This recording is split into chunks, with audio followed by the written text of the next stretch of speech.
Hey, this is Group 23, and my name is Cayman Irwin, I'm John Beach. and we're going to be discussing the incident at Morales video.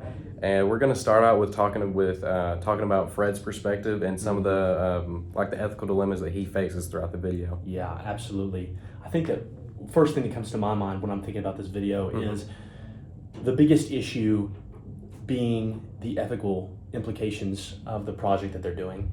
When we see this dilemma between, hey, this is legal, we can build this plant in Mexico because they have cheaper or poorer environmental laws. And so we can, this dilemma between taking advantage of their poor environmental laws, though legally, right, and doing what's right, because the impacts of meeting the legal requirements that Mexico imposes would be tremendous on the wildlife. I mean, the people of Mexico, right? Absolutely. Like it'll meet the standards legally, but it still puts the safety and the welfare of the people and like the locals, the community, the wildlife, the environment, etc. They all put them at danger, and like it really negates all like their safety that the laws are trying to do.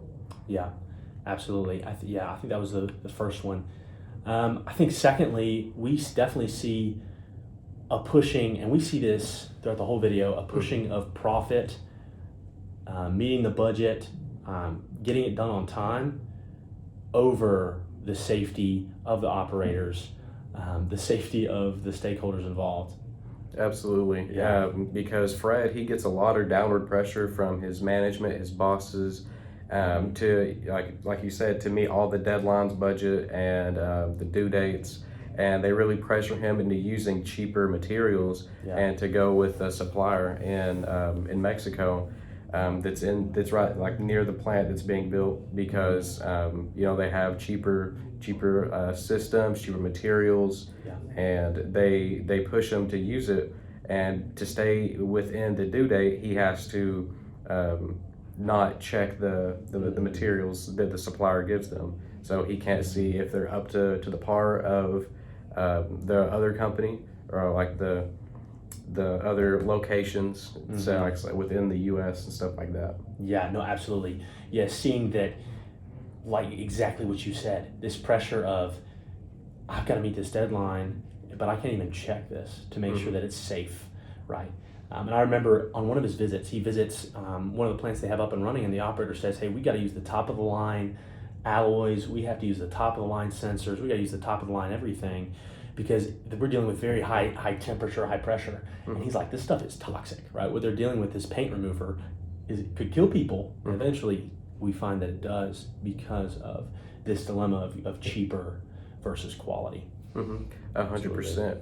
And I think there's a lot of different ways that Fred could have gone about this incident, and really following his ethical and like moral, his heart in that way. Yeah.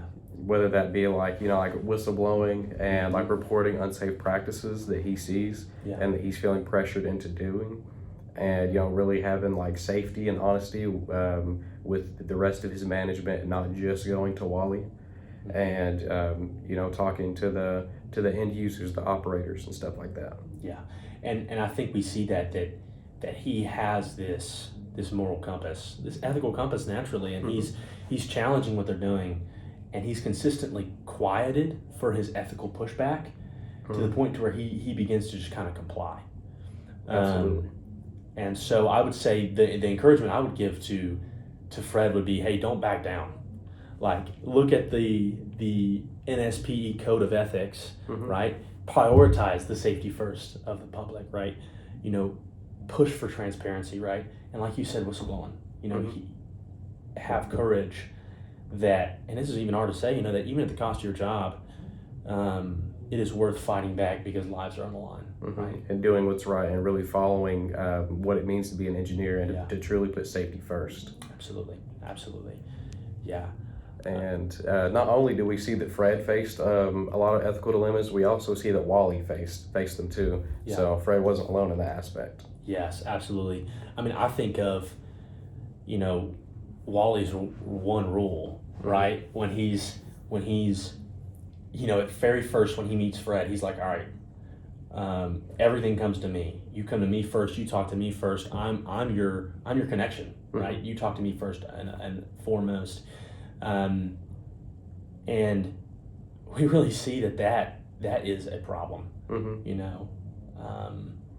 What were some of the things I know you were talking about? Yeah, we see like that really shows us like with his one rule of just going like to him and all that. It shows us like that Wally really cares and he's really passionate about making sure that the company succeeds, but he doesn't follow it in a way that he should. He's very focused on money and making sure that his team receives the bonus by getting the project done within the budget and due on time. But he does it in a way that disregards the safety of the users, the operators, and really throws all ethics out the window just to meet that goal. Yeah, and I really see his tunnel vision, right? And I think it's so easy for us to do, even in college, right? Hey, I've got to get this A, no matter the cost, right? If it's okay to cheat, it's okay to do this and that, it's okay to lie, it's okay to step on other people's heads because I got to get this A. And so seeing that he gets tunnel vision, and that's a great opportunity to Fred to be like, hey man, right, to have that whistleblowing ability, and that freedom and that confidence to point this out, because long term that's dangerous, right? When money, 100%. There's a moral compass that I follow, and that we should all follow as engineers. And in the Bible it says that the love of money is the root of all kinds of evil, right? And we see that, right? When we can lie, we can steal, we can lie, we can, manipulate, and be dishonest. Cheat. Absolutely. Just because we got to meet the budget.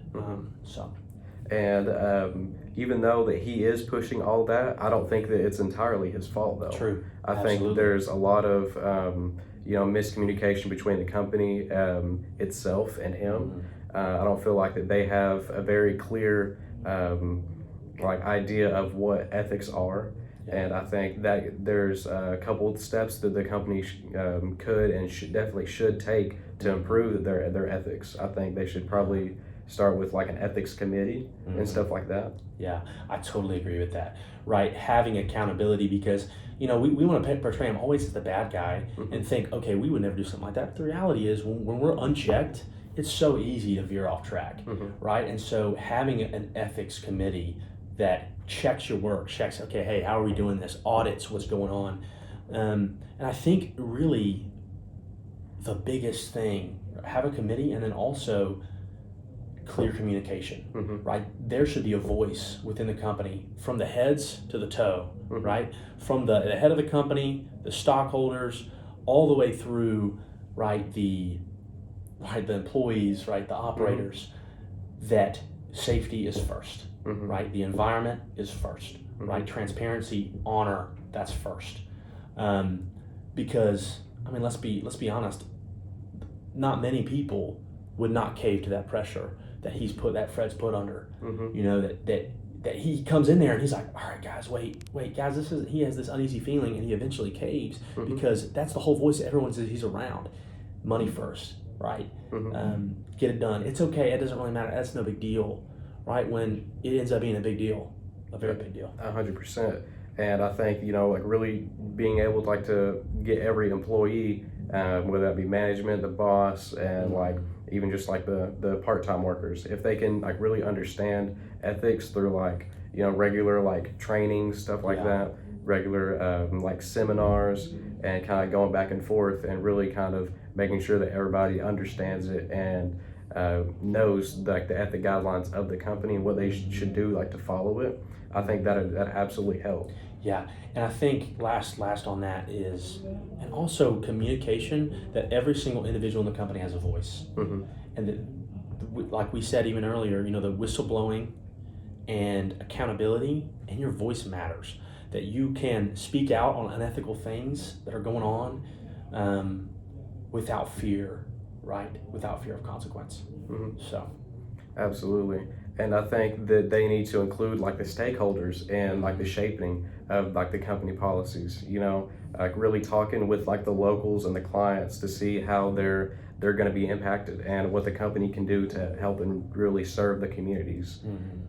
Yeah, absolutely.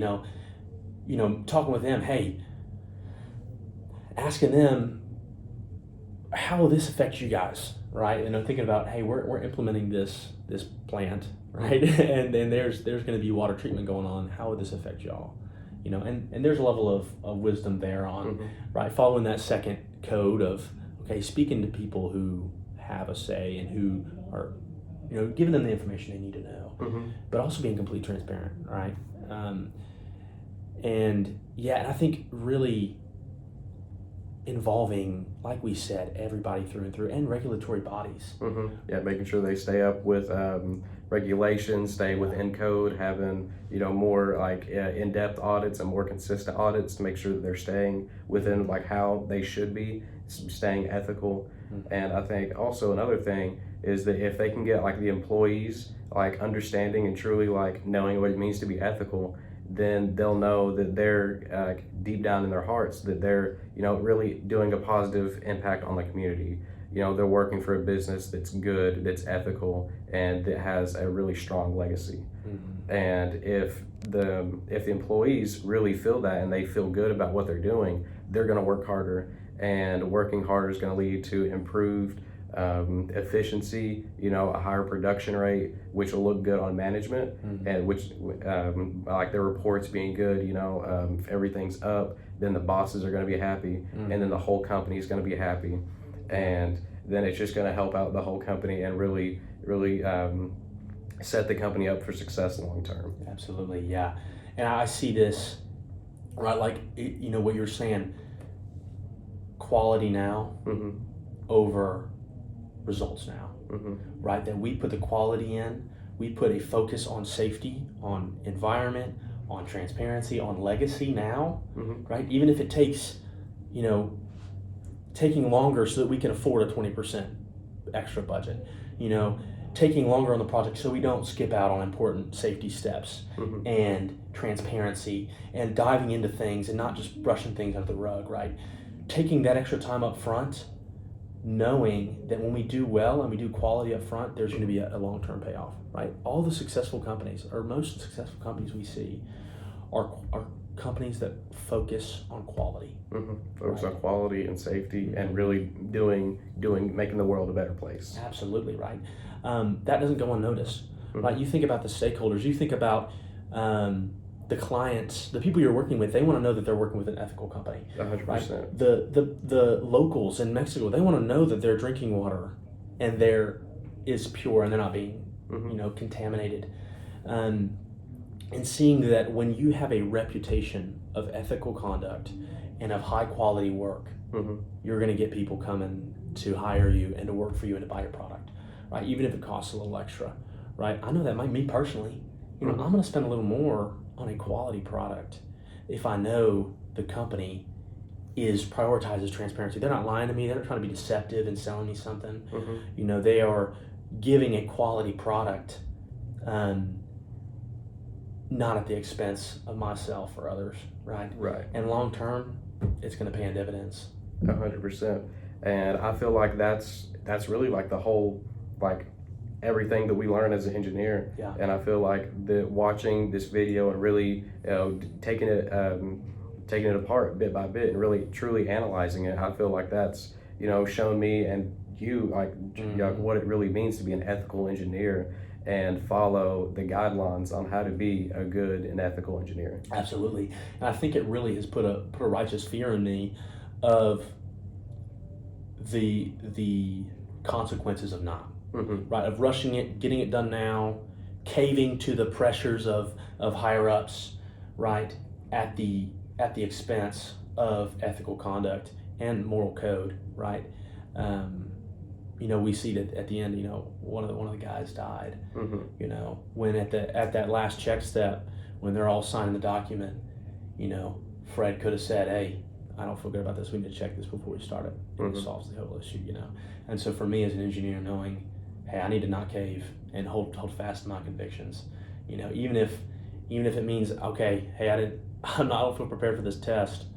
I'm gonna go in there and take it anyway and not cheat on it and get the grade I get and be moral and ethical. Absolutely. So I feel like that's the end of this video, end of our really like true analysis of the Incident at Morelos video. Absolutely. Absolutely. Thank you so much.